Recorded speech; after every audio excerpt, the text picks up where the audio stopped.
إن الحمد لله نحمده ونستعينه ونستغفره ونعوذ بالله من شرور أنفسنا وسيئات أعمالنا من يهده الله فلا مضل له ومن يضلل فلا هادي له أشهد أن لا إله إلا الله وأشهد أن محمدا عبده ورسوله اللهم صل وسلم وبارك على نبينا محمد وعلى آله وصحبه ومن اتبع بهداه إلى يوم القيامة وبعد.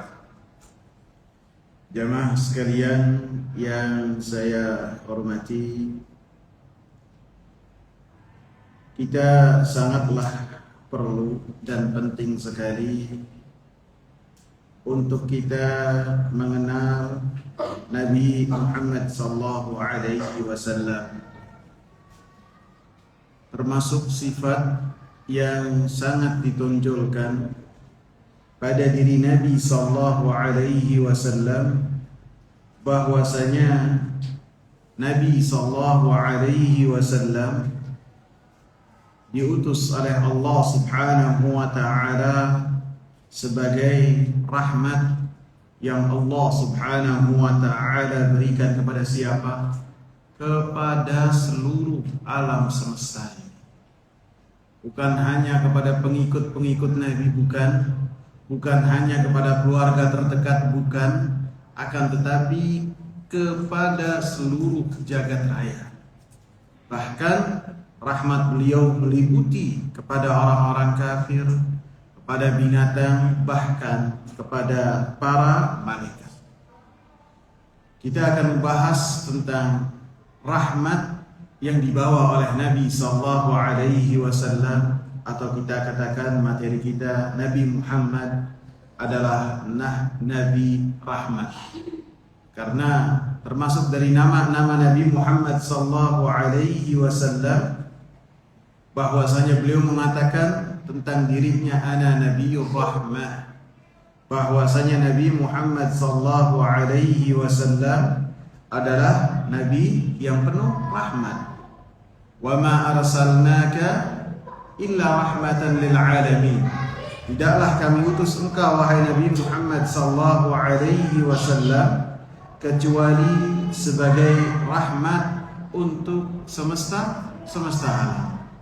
Dan dalam satu hadis Nabi sallallahu alaihi wasallam mengatakan, ya ayyuhan nas innama ana rahmatun muhdah.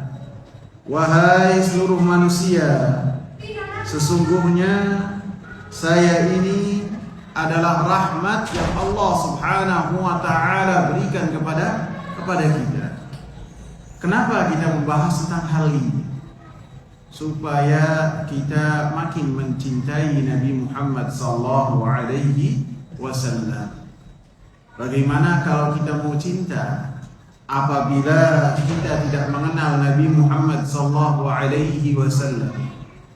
Bagaimana kita mau cinta dan mudah untuk bersuri tauladan dan mudah untuk bersalawat kepada Nabi sallallahu alaihi wasallam apabila kita tidak mengenal kasih sayang Nabi Muhammad sallallahu alaihi wasallam? Maka dalam banyak ayat Allah Subhanahu wa taala membawakan tentang hal ini. Allah Subhanahu wa taala katakan, "Fabima rahmatin minallahi linta lahum." Engkau ini wahai Nabi Muhammad sallallahu alaihi wasallam, dalam surat Ali Imran ayat 159, dengan rahmat dari Allah Subhanahu wa taala linta lahum, engkau mampu memiliki sifat lemah lembut yang sangat luar biasa sekali. Dengan rahmat yang Allah Subhanahu wa taala berikan kepada engkau. Sehingga apabila rahmat tersebut tidak dimiliki oleh Nabi, dan Nabi sallallahu alaihi wasallam tidak memiliki sifat kasih sayang, maka orang-orang yang berada di sekitar Nabi sallallahu alaihi wasallam pasti mereka akan berlalu dan meninggalkan Nabi Muhammad sallallahu alaihi wasallam. Dalam surat At-Taubah ayat 128 Allah Subhanahu wa taala katakan, "Laqad ja'akum rasulun min anfusikum azizun 'alaihi ma 'anittum harisun 'alaikum bil mu'minina raufur rahim." Sungguh telah datang kepada kalian seorang rasul, yang rasul tersebut dari diri kalian, bukan dari bangsa jin ataupun dari bangsa malaikat, akan tetapi dari manusia seperti kalian, ataupun keluar dari orang Arab, dari tanah Arab, dan yang diutus adalah orang Arab yang kalian kenal. Ini makna dari anfusikum. Azizun alaihi, yang mana Nabi Muhammad sallallahu alaihi wasallam memiliki sifat beliau sangatlah kesusahan dengan apa yang menimpa diri kalian. Kesusahan-kesusahan yang menimpa kalian, maka hal tersebut berat untuk Nabi sallallahu alaihi wasallam. Harisun alaikum. Nabi Muhammad sifat yang keduanya adalah beliau sangatlah bersemangat untuk mengajarkan kepada kalian.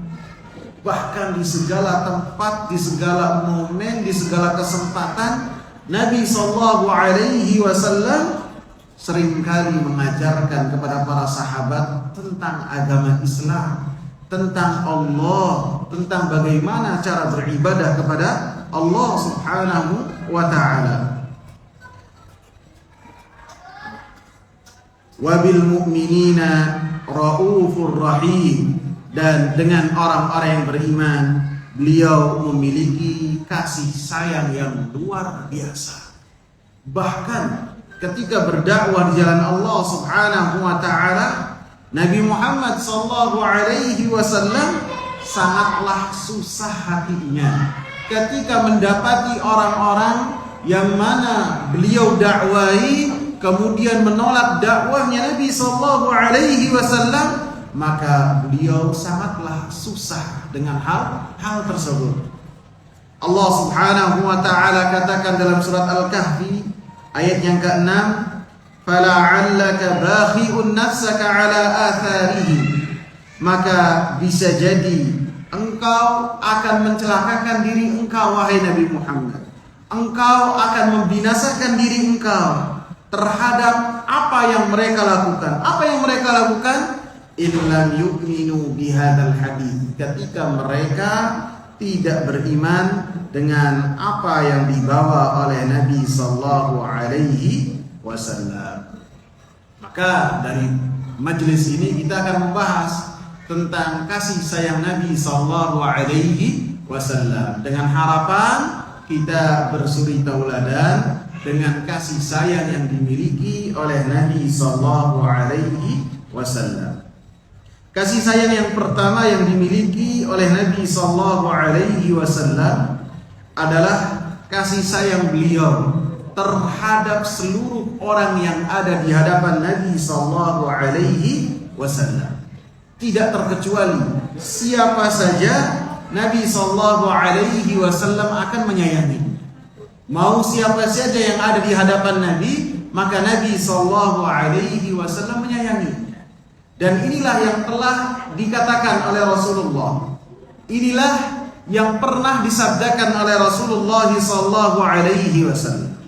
Rasulullah katakan dalam hadis yang bersumber dari Abdullah bin Mas'ud, "Lan tu'minu hatta tarahamu."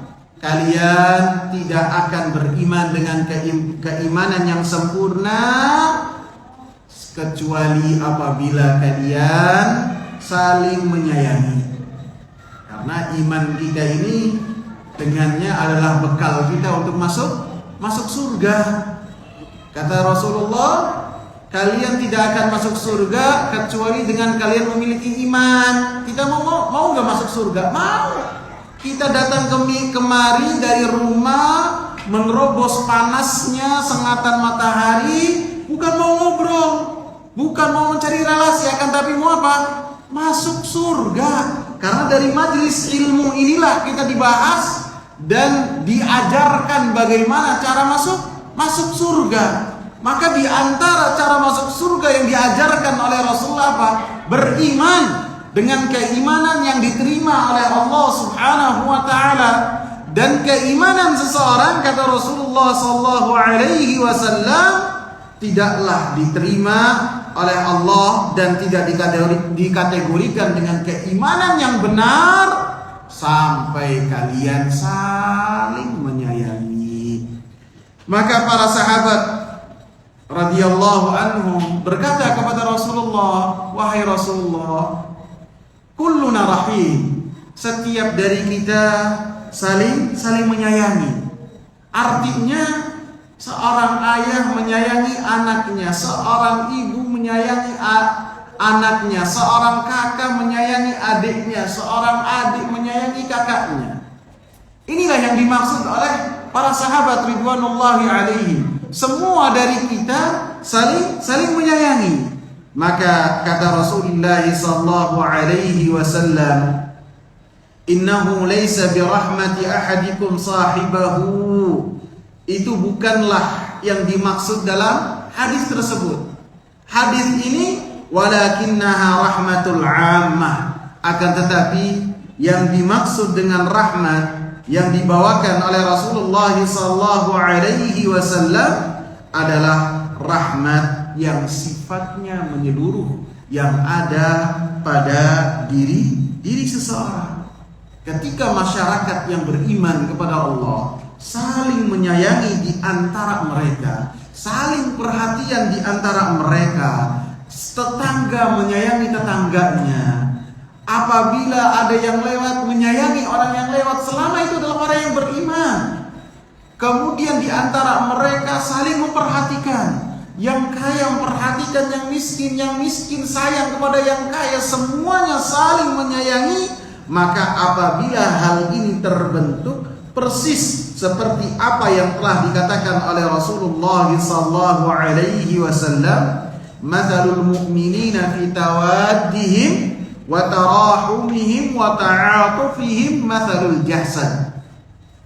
Permisalan dan perumpamaan kaum mukminin dimanapun mereka berada, baik mereka di bumi bagian barat ataupun mereka di bumi bagian timur, tidak ada hubungan di antara mereka, akan tetapi mereka memiliki hubungan yang sangat kuat, ikatan yang sangat kuat, yaitu apa? Rahmat keimanan yang ada di hati-hati mereka. Mereka saling mencintai, saling menyayangi, saling memperhatikan, persis satu tubuh. Idza ishtaka minhu udwun tubuh, apabila ada bagian yang sakit, tada'alahu sairul jasadi bisahari wal humma, maka seluruh bagian tubuh yang lainnya akan ikut berasa dengan sakit dan begadang, tidak bisa tidur karena apa yang dirasa oleh bagian tubuh tersebut. Jadi itulah yang dikatakan oleh Rasulullah sallallahu alaihi wasallam, kasih sayang yang menyeluruh antara orang-orang yang beriman, yang mana itu semua akan memasukkan seseorang ke dalam surganya Allah Subhanahu wa taala.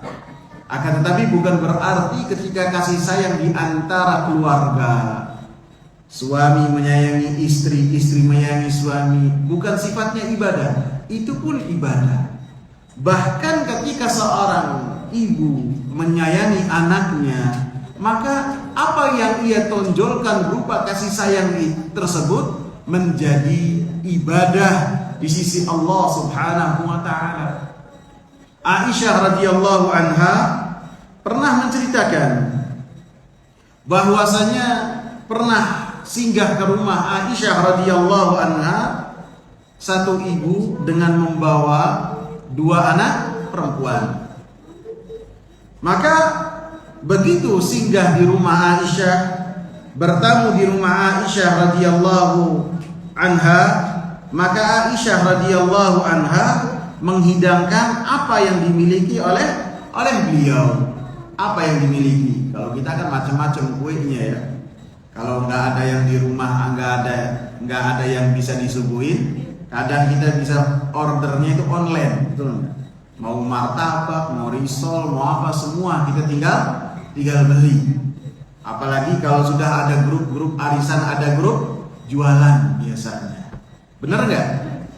Aisyah radhiyallahu anha, antum bayangkan Aisyah ketika ada yang bertamu itu satu orang bawa 2 anak, beliau cuma punya 2 butir korma. Ya Allah, Aisyah ini cuma berapa punyanya? 2 butir. Sehingga begitu dikasihkan kepada ibu ini langsung memberikan kepada kedua anaknya. Di dalam riwayat lain, Aisyah radhiyallahu anha cuma memiliki 1 butir korma saja. 1 butir. Ini wanita penghuni surga cuma di dunia memiliki 1 butir untuk makan. Diberikan kepada tamu. Maka si ibu yang mendapatkan 1 ini dibelah jadi 2, diberikan kepada dua putrinya. Aisyah radhiyallahu anha merekam apa yang beliau lihat. Kemudian tamu ini berlalu dikabarkan kepada Rasulullah sallallahu alaihi wasallam. Maka Rasulullah sallallahu alaihi wasallam mengatakan, "Ar-rahimuna yarhamuhumur rahman." Orang-orang yang memiliki kasih sayang, walaupun kepada anak-anaknya yang itu adalah suatu hal yang lumrah lagi wajar, maka mereka akan mendapatkan rahmat Allah Subhanahu wa taala juga. Jadi kita memiliki kasih sayang kepada keluarga kita, itu pun akan mendapatkan nilai ibadah di sisi Allah Subhanahu wa taala. Rahmat yang kedua yang ditonjolkan oleh Nabi sallallahu alaihi wasallam adalah kasih sayang beliau yang beliau tonjolkan dan tunjukkan kepada orang-orang lemah, orang-orang miskin yang mereka hidup bersama dengan Nabi sallallahu alaihi wasallam. Jadi pengikutnya Nabi sallallahu alaihi wasallam sebagian besar adalah orang-orang miskin, orang-orang yang tidak memiliki jabatan lagi, kedudukan. Dan inilah pengikutnya para nabi. Para nabi ketika berdakwah dimulai dari Nabi Nuh alaihi salam sampai Nabi Muhammad sallallahu alaihi wasallam, pengikutnya adalah orang-orang lemah, orang-orang miskin. Sehingga Heraklius ketika bertanya kepada Abu Sufyan, siapakah pengikutnya Nabi yang ada di tanah Arab? Maka kata Abu Sufyan, orang-orang miskin. Walaupun ada di barisannya Nabi itu orang-orang kaya seperti siapa? Abu Bakar, seperti Abdurrahman Ibn Auf, seperti Utsman. Akan tapi dibandingkan dengan kebanyakan yang bersama dengan Nabi sallallahu alaihi wasallam, maka lebih banyak orang-orang yang mereka tidak memiliki apa-apa. Bahkan di kota Madinah banyak para sahabat yang mereka begitu hijrah ke kota Madinah, mereka tidak memiliki rumah. Maka rumah mereka di mana? Di masjid, yang mana mereka itulah yang dinamakan sebagai ahlu suffah, orang yang tinggalnya itu di masjid. Maka Nabi sallallahu alaihi wasallam sangatlah memperhatikan mereka dengan perhatian yang luar biasa, menjaga perasaan mereka dan senantiasa tidak putus hubungannya dengan para sahabat yang miskin ini. Disebutkan dalam satu hadis bahwasanya ketika Nabi sallallahu alaihi wasallam membebaskan kota Mekah, maka Abu Sufyan menemui atau berpapasan dengan Salman, dengan Suhaib, dengan Bilal, dan kumpulan yang lain yang mana mereka itu adalah sahabat-sahabat yang lemah secara ekonomi. Maka sahabat-sahabat ini berkata kepada Abu Sufyan, yang Abu Sufyan pada saat itu masih dalam kekufurannya atau sudah mulai condong kepada Islam. Maka ketiga-tiganya mengatakan, ma akhadat suyufullahi min unuqi aduwillahi ma akhadaha. Kok kenapa pedang-pedang Allah Subhanahu wa taala yang terhunus di muka bumi belum memotong kepala musuh Allah ini? Siapa maksudnya musuh Allah ini? Abu Sufyan, karena pada saat itu masih dalam keadaan kafir. Maka Abu Bakar As-Siddiq radhiyallahu anhu mengatakan kepada sahabat-sahabat ini, apakah kalian mengatakan dengan perkataan yang keras kepada orang yang terhormat dari suku Quraisy? Abu Bakar marah ketika mengetahui bahwasanya mereka berkata kepada seseorang yang sangat dihormati di kalangan orang Arab, yaitu Abu Sufyan, sesepuh orang Quraisy, dan dia ini adalah orang yang sangat dihormati di orang Quraisy. Maka Nabi SAW datang kepada mereka dan dikabarkan apa yang terjadi. Apa yang Nabi SAW katakan? Nabi SAW langsung menoleh kepada Abu Bakar. Wahai Abu Bakar, la'allaka aghdabtahum. Wahai Abu Bakar, bisa jadi engkau menjadikan mereka itu murka. Siapa itu? Bilal. Siapa itu? Suhaib. Siapa itu? Salman. Yang ketiga-tiganya itu bukan orang Arab kecuali Suhaib. Apakah engkau menjadikan mereka itu murka? Apakah engkau itu tidak menjaga perasaan mereka ketika memarahi mereka karena Abu Sufyan? Padahal Abu Sufyan siapa? Abu Sufyan ini mertuanya Rasulullah. Dan pada saat itu Abu Sufyan sudah mulai mendekati kepada Islam. Dan yang dimarahi oleh Rasulullah siapa? Abu Bakar. Siapa Abu Bakar ini? Mertuanya Nabi juga. Mertuanya Nabi. Mertua. Dan lelaki yang paling dicintai oleh Rasulullah SAW itu siapa? Abu Bakar. Dan manusia terbaik setelah para nabi itu adalah Abu Bakar. Ini hadis-hadis yang sangat banyak yang berkaitan dengan keutamaan Abu Bakar.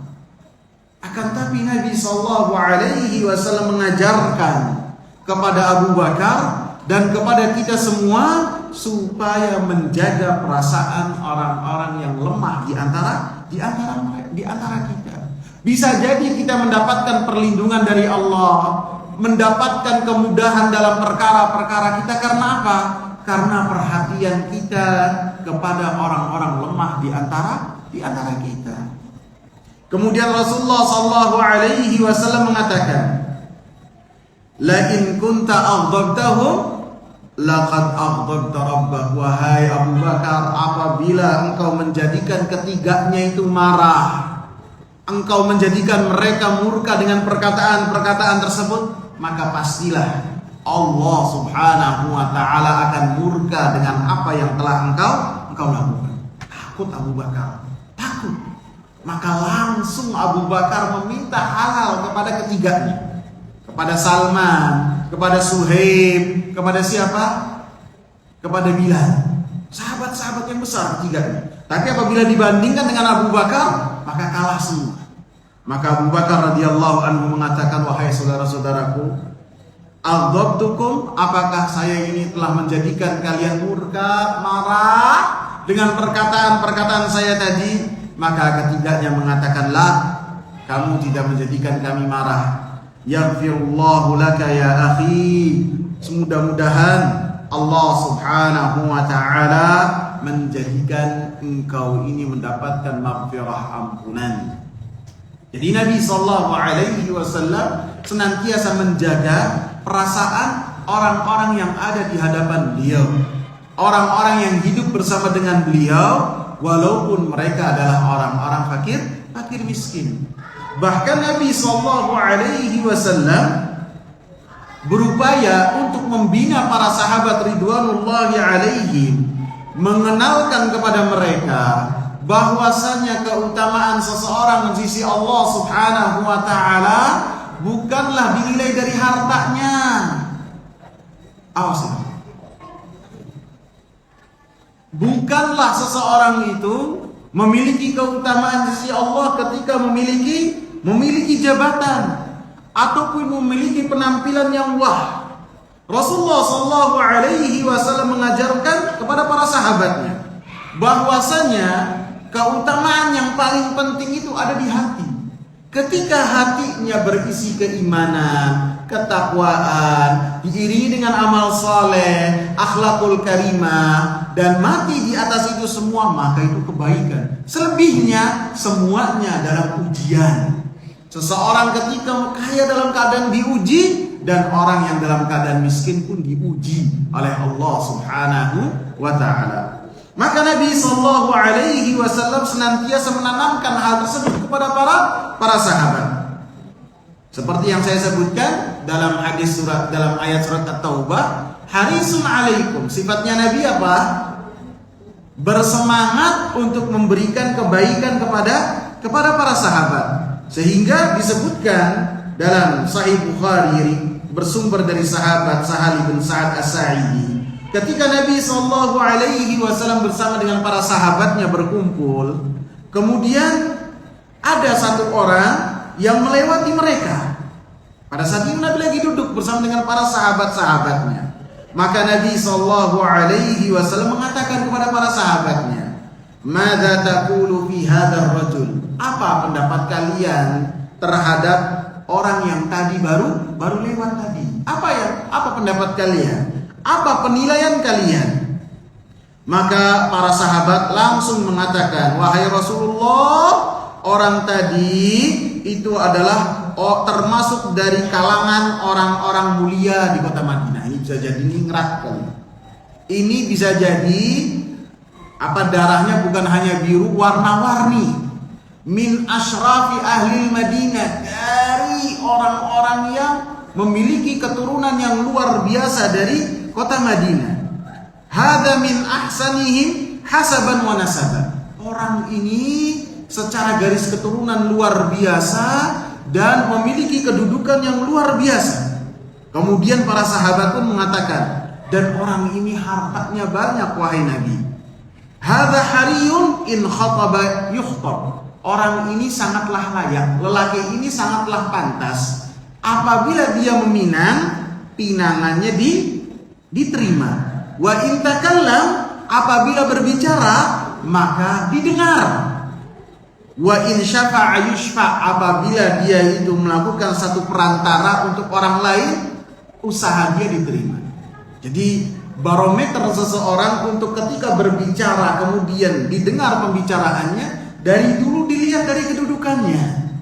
Apabila orangnya banyak duit, kemudian dia termasuk dari keturunan yang dihormati, maka ketika berbicara, pembicaranya didengar. Dan ketika meminang, pinangannya pun diterima. Maka Nabi Sallallahu Alaihi Wasallam diam saja. Kemudian tidak lama berlalu, melewatlah kepada Nabi Sallallahu Alaihi Wasallam dan para sahabat lelaki yang lain. Maka Nabi Shallallahu Alaihi Wasallam berkata kepada sahabat yang ada di sebelahnya lagi, kepada orang yang sama, bagaimana pendapatmu tentang orang ini nih, beda lagi. Maka orang ini mengatakan, wahai Rasulullah, ini adalah dari kalangan fuqara, orang-orang miskin dari kalangan Ansar. Kalau yang tadi orang kaya. Hadalah hasab wala nasab. Ini dari segi nasab itu tidak ada yang bisa kita lihat. Jadi orang yang biasa-biasa saja. Dan orang ini mengatakan orang ini sangat pantas apabila meminang, pinangannya tidak diterima. Sangat pantas. Dan apabila berbicara, pembicaranya tidak didengar. Kadang kan kita ada tuh orang kalau pas lagi ngobrol di grup, kalau ada si fulan yang ngomong, semuanya pada nyaut. Bener nggak? Di grup WhatsApp kayak amanah kayak. Tapi kalau yang lainnya yang dianggap biasa-biasa saja kita diem saja. Dari dulu ada nih. Di majelis kalau orang yang memiliki kedudukan berbicara pada diem, pada menghormati. Kemudian kata orang ini, wa in syafa'a ma yashfa', apabila memberikan perantara maka dia tidak akan diterima.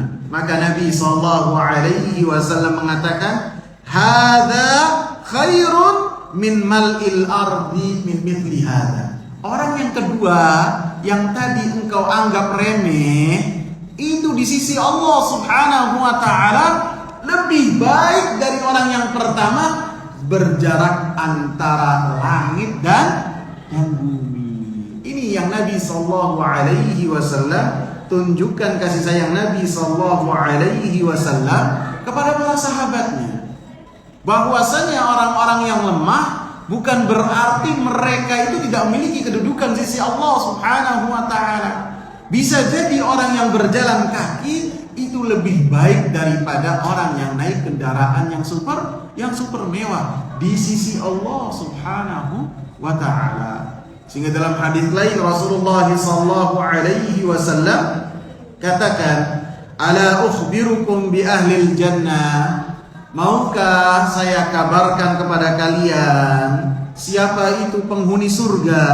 Maka Rasulullah sallallahu alaihi wasallam katakan, kullu dha'ifin mutadha'if. Orang yang lemah dan di mata manusia sangatlah lemah, akan tapi dia memiliki ibadah yang luar biasa antara dia dengan Allah Subhanahu wa taala, sehingga memiliki hubungan yang sangat luar biasa dengan Allah Subhanahu wa taala.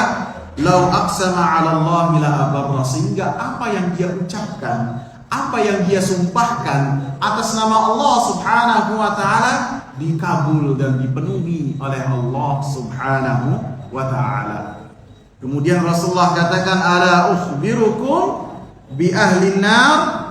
Apakah kalian mau saya kabarkan kepada kalian siapa itu penghuni api neraka? Maka Rasulullah sallallahu alaihi wasallam katakan, "Utullin," orang-orang yang mereka keras, kaku, kasar, al-fajir, al-jawad, yang dia memiliki perangai yang keji, mustakbir, sombong.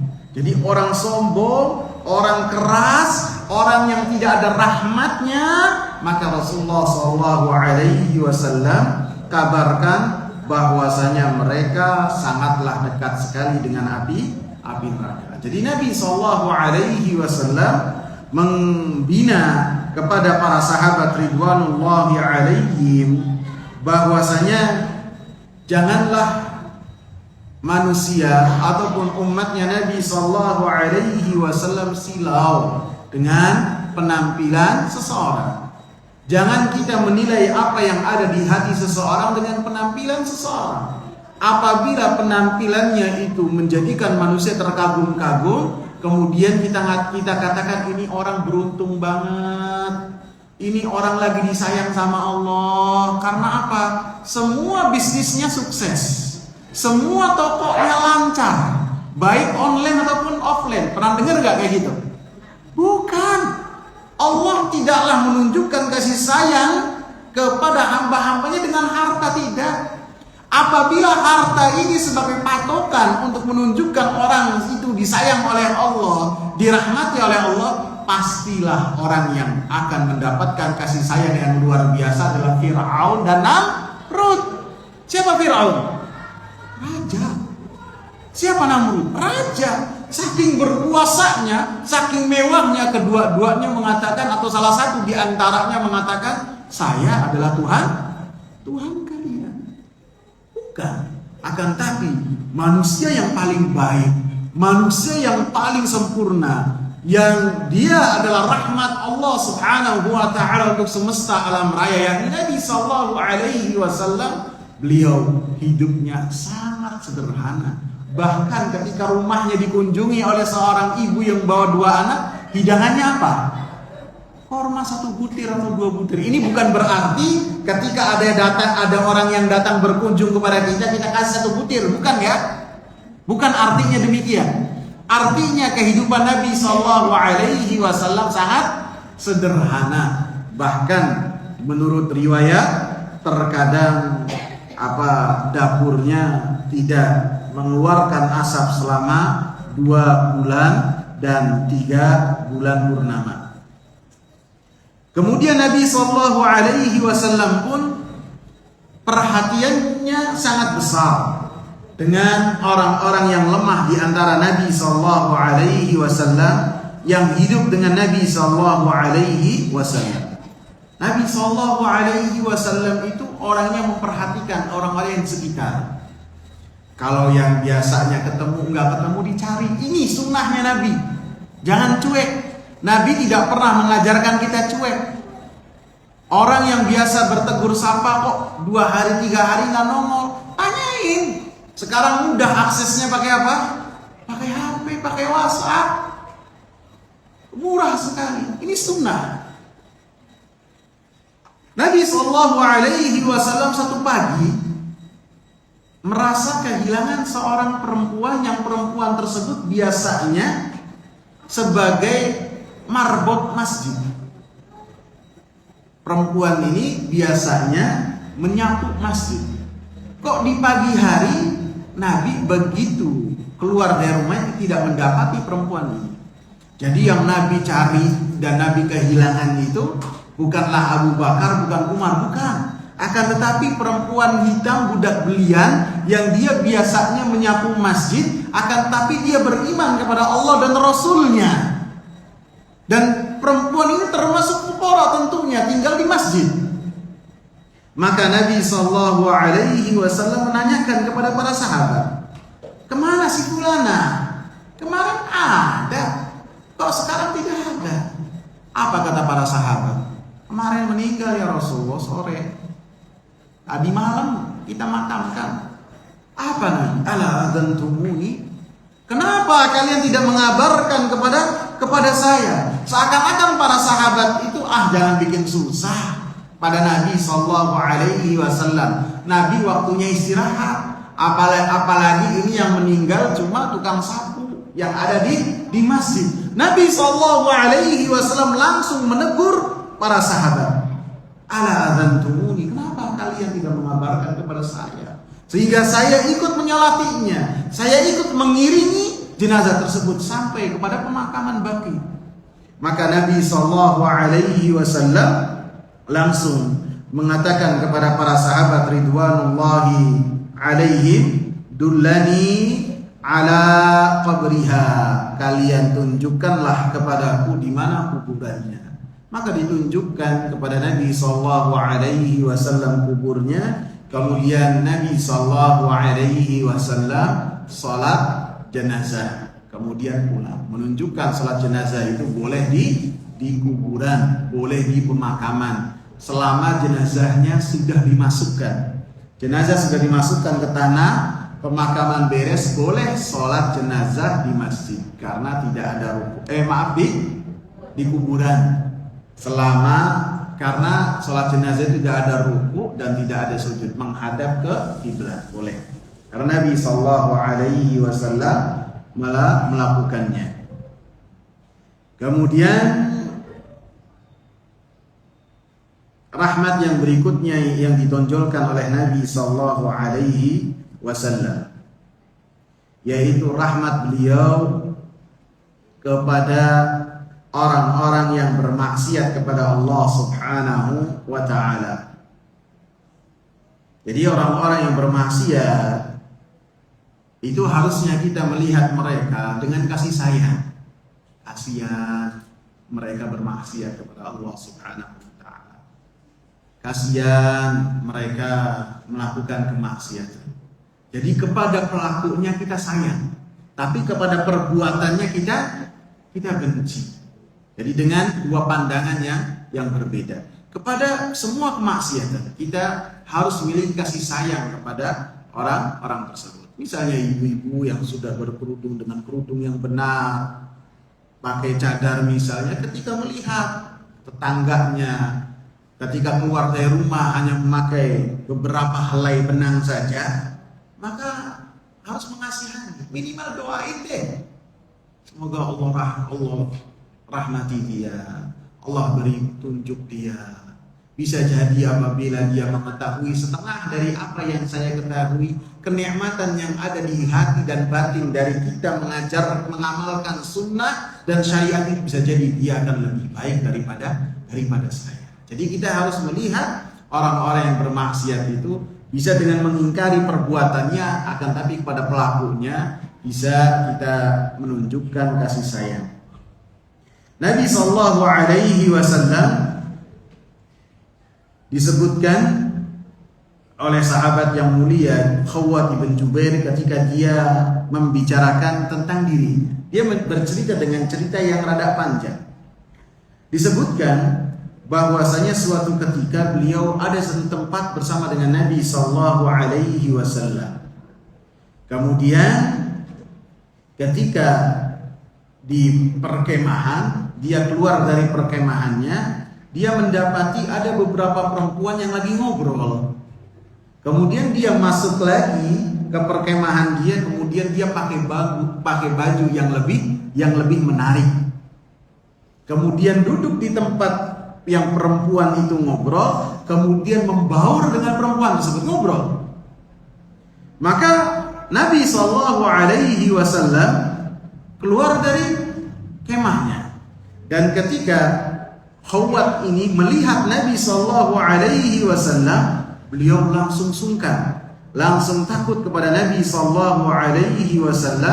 Kemudian dia mendekati kepada Nabi SAW. Kemudian dia mengatakan, ya Rasulullah, jamal li syarat.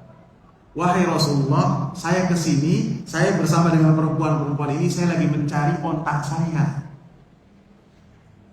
Fa'ana abtaghi lahu qaidan. Saya lagi nyari tali nih supaya mengikat. Kemudian saya sampai sini. Kemudian Nabi SAW mendengar. Kemudian Nabi SAW melepas ridanya. Rida itu baju bagian atas beliau. Kemudian beliau membereskan hajat beliau. Beliau buang hajat, kemudian mengambil air wudu, kemudian setelahnya beliau keluar lagi. Nabi hanya mengatakan kepada Khawwat, ya Aba Abdillah, ma fa'ala dhalikal jamal. Wahai Abu Abdillah, bagaimana ontaknya? Kemudian Nabi SAW meninggalkan saya, kata Khawwat. Kemudian Nabi SAW tidak menyusul saya. Kemudian kata Khawwat ini, Nabi SAW bertemu dengan saya kembali, dan Nabi mengucapkan salam dan bertanya dengan pertanyaan yang sama. Gimana kok kabarnya ontak? Ontaknya gimana? Udah dapat ataukah belum? Akhirnya Khawwat pun pergi lagi. Sampai kemudian ketika Khawwat bin Jubair ini masuk masjid, kemudian beliau sholat 2 rakaat, pas berpapasan dengan Nabi SAW keluar dari rumahnya. Karena rumahnya Nabi itu dekat dengan masjid. Begitu Nabi mau masuk ke masjid, lihat Khawwat lagi sholat 2 rakaat. Maka Khawwat merasa bahwasanya Nabi ini lagi nunggu dia. Maka sholat yang tadinya pendek dia panjang. Biar Nabinya pergi, dia baru salam. Sama Nabi diapain? Ditunggu sama Nabi. Sama Khawwatnya, sholatnya ini lebih dilamain lagi. Maka kata Nabi SAW, tawil ma syi'ta, engkau panjangkan sholat kamu itu sekehendakmu, maka saya akan menunggu engkau sampai kelar sholat engkau. Begitu Nabi SAW mengatakan demikian, wah sudah habis saya, kata Khawwat. Kalau gitu saya akan terus terang dan saya akan mengaku melakukan kesalahan kepada Nabi SAW. Kemudian begitu salam, maka Nabi SAW langsung menanyakan lagi, ontaknya gimana? Berarti apa nih? Berarti apa nih? Nabi paham apa enggak? Antum paham gak kisah ini? Paham gak? Paham ya? Jadi orang ini ngobrol sama perempuan-perempuan, kemudian ketemu sama Nabi. Begitu ketemu sama Nabi, dia langsung beralasan apalagi cari onta. Tapi Nabi tidak langsung negur. Kemudian begitu ketemu lagi ditanya lagi gimana ontanya. Terus begitu pulang ke kota Madinah, terus khawat lagi salat 2 rakaat ditunggu oleh Nabi SAW. Karena Nabi mau nanyain ontanya gimana. Padahal Nabi ngerti onta itu hanya sekedar alasan saja untuk dia jangan sampai dimarahi oleh Nabi SAW. Maka begitu Nabi itu nunggu tidak pergi-pergi dari sholat yang dilakukan oleh Khawat, maka Khawat langsung datang kepada Nabi SAW mengabarkan, ya Rasulullah, jujur nih, ontak saya tidak apa-apa. Dan waktu itu saya tidak mencari ontak, saya bohong ya Rasulullah, supaya saya selamat dari omelan engkau. Maka kata Rasulullah SAW, yarhamukallah, semoga Allah Subhanahu wa ta'ala merahmatimu. Yarhamukallah, semoga Allah Subhanahu wa ta'ala merahmatimu. Yarhamukallah, semoga Allah Subhanahu wa ta'ala merahmati engkau. Kemudian Nabi SAW meninggalkan Khawat ibn Jubair itu. Artinya tidak dimarahi, tidak dibentak, tidak dinasihati dengan nasihat yang kasar, tidak. Nabi hanya mendoakan orang ini supaya mendapatkan rahmat dari Allah Subhanahu wa ta'ala. Tentu setiap pelaku beda untuk mendapatkan nasihat dari Rasulullah SAW. Terkadang Rasulullah menasihatinya secara keras, terkadang Nabi SAW menasihati secara lembut. Masih ada waktu nggak? Masih ya? Masih. Yang berikutnya dari rahmat Nabi SAW adalah rahmat Nabi SAW kepada orang-orang kafir. Nabi SAW ketika bermuamalah tidaklah hanya bermuamalah dengan orang-orang yang beriman saja. Nabi SAW tidaklah ketika bermuamalah hanya dengan para sahabat saja, bahkan dengan orang-orang kafir, bahkan dengan orang-orang munafik yang Nabi tahu kemunafikannya, bahkan dengan orang-orang Yahudi pun Nabi SAW bermuamalah dengan mereka dengan muamalah yang benar.